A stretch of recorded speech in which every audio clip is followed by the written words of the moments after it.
Chegou um momento em que toda a glória do seu viver, do seu caminhar como homem, estava agora habitando o seu ser. Ele foi transfigurado ali diante daqueles discípulos.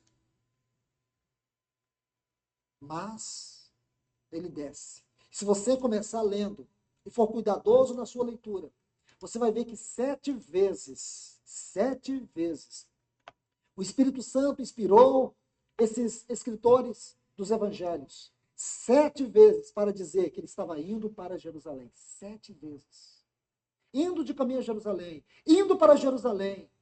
Quando estava caminhando para Jerusalém, você vai ver essas frases. 7 vezes. Por que 7 vezes? 7 é o número que fala da obra perfeita. Porque este era o caminho da obra perfeita.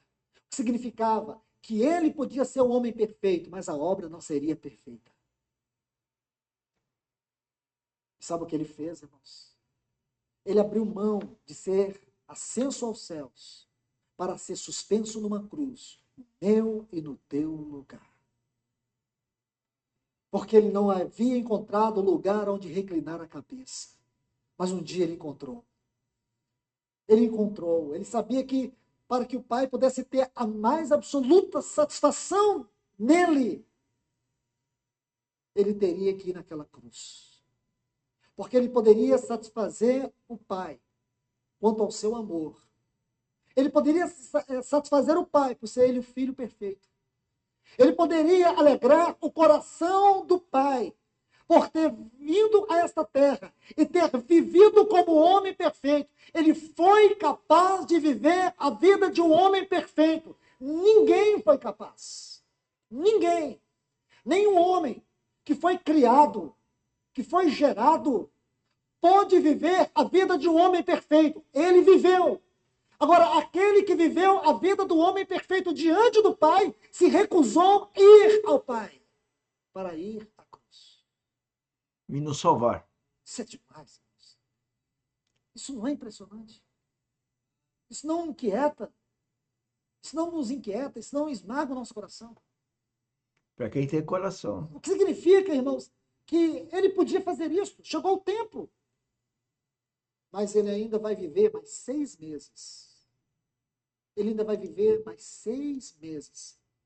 Deste monte, Hermon, até o Gólgota, foram 6 meses. 6 meses caminhando para Jerusalém. 6 meses. Procurando um lugar onde ele iria reclinar a sua cabeça. E um dia ele encontrou. E quando ele encontrou, ele disse: está consumado. Glórias ao nosso Senhor Jesus. Ah, irmãos, aí você vai ler aqui embaixo. É isso que ele está dizendo, irmãos. Vê os 2 textos. Aqui no 51. Chegou o tempo dele ir para o céu. Olha o 58. Ele não tem onde reclinar a cabeça. Sabe o que quer dizer, irmãos? Irmãos, se eu estou delirando, vocês me perdoem.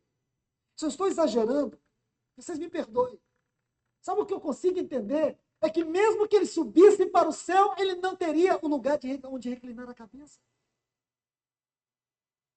Porque ele não veio a essa terra para viver apenas a vida do homem perfeito, mas para ser o nosso grande Salvador. Para oferecer um sacrifício perfeito.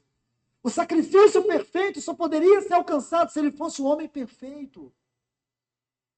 Porque para Deus não poderia ser um sacrifício com mácula. Sabe por que não podia ser um sacrifício com mácula? Porque o sacrifício que Deus aceitou para a satisfação da sua justiça tinha que estar à altura dele. Tinha que ter o mesmo peso do seu caráter, da sua justiça. Ninguém poderia fazer isso. Mas para isso, é o que ele diz, é por causa deles que eu me santifico. Ele viveu a vida do homem perfeito por causa de você. Por causa de nós. Não é demais isso, irmãos? Então agora você olha e vê ele descendo do Monte Hermon. É como se ele dissesse: é por vocês. É por vocês. Só entende isso sem entender a vida espiritual. Se a gente crê na vida espiritual. Se a gente crê em viver em Cristo. Se a gente crê que Cristo vive em nós. Se a gente crê que o Espírito Santo habita no nosso coração. ser espiritual. Se a gente não consegue entender o espiritual, é porque a gente não tem o espírito vivificado. E aí a gente não compreende isso.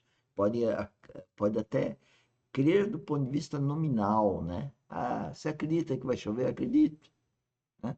Mas não a certeza que vai chover, né? Eu tenho a certeza que vivo em Cristo e que Cristo vive em mim. Tenho a certeza. Eu e qualquer cristão, não sou melhor do que nenhum, de ninguém. E você que me ouve, se você nasceu de novo, você não é pior nem melhor do que eu. Simplesmente é crer. Se você crer, nós estamos juntos no corpo de Cristo. Se você não crê, não estamos. Mas não deixamos de ser da raça humana. Só que um está no reino e o outro está no mundo. Vocês. É por vocês que eu vivi a vida do homem perfeito. Porque se ele não fosse o homem perfeito, ele não faria o sacrifício perfeito. E se o seu sacrifício não fosse perfeito, a morte o teria matado lá naquela cruz. Mas a morte não matou ele na cruz, foi ele que entrou na morte. Foi ele que entrou na morte. A morte não o matou. O que diz o versículo 30 de João 19? Diz que ele entregou o seu espírito. Se ele não tivesse entregado o seu espírito, eles poderiam dilacerar ele. Ele não morreria. Eu já disse para vocês sobre os golpes que ele sofreu, os açoites, aquela hematidrose em Lucas 22, aquela pressão, aquela angústia, aquela dor que esmagou o seu coração, a ponto dele suar gotas de sangue. Um tribunal montado às pressas para julgá-lo de qualquer maneira. Tantas humilhações, tantos açoites. Foram 6, escute, 6 julgamentos. Foi julgado por Anás, foi julgado por Caifás, foi julgado pelo Sinédrio, foi julgado por Pilatos, depois por Herodes. E Herodes, por fim, mandou ele para ser julgado novamente por Pilatos. Ali junto de Barrabás, um criminoso. Ele foi trocado. Preferiram o criminoso do que ele. Ele foi rejeitado. É absurdo. Como disse Isaías, ele foi humilhado. Irmãos, ele foi desprezado. Ele foi condenado no meu e no teu lugar. Você vê. Mas ele tinha algo. Sabe o que fez dele esse Salvador perfeito? A sua intrepidez, a sua decisão resoluta de encontrar naquela cruz o lugar aonde ele iria reclinar a cabeça. E ele encontrou. Ele encontrou. E quando ele encontrou, aí agora, é como se ele dissesse, esse é o lugar que eu procurava. Eu vim por causa desse lugar. É como se ele dissesse para nós, esse é o lugar que eu procuro. Aquela cruz foi o lugar que ele, de maneira obstinada, procurou. Ele foi até a cruz e disse, ninguém toma a minha vida, eu a dou. Não teve. Alguns pregadores sensacionalistas dizem que um dia Deus estava tão preocupado. Quem é que eu vou enviar? Quem é que eu vou enviar para morrer lá na cruz? Agora o homem está perdido. É como se o pecado tivesse pegado Deus de surpresa. O pecado não pegou Deus de surpresa. O pecado, a queda, é apenas um item do supremo propósito de Deus. Entende? Irmãos, que lugar Deus escolheu para nos mostrar o que é graça. Você encontra algum outro lugar? Você encontra o lugar aonde a graça de Deus, o seu amor pode nos ser ensinado? Houve algum lugar onde a expressão da graça, da misericórdia de Deus pode ser expressada de tal maneira? Porque graça é Deus nos dar aquilo que não merecemos. E misericórdia é Deus não nos dar aquilo que merecemos. Graça é Deus dar a nós aquilo que nós não merecemos. Nós não merecíamos este amor. Nós não merecíamos esse perdão. Nós não merecíamos nos tornar filhos de Deus, porque nós éramos filhos da ira. Nós éramos filhos do mal. Mas a graça de Deus nos tornou filhos do amor. A graça de Deus nos perdoou. A graça de Deus cancelou todo o escrito de dívida que era contra nós. Foi a graça de Deus e a misericórdia.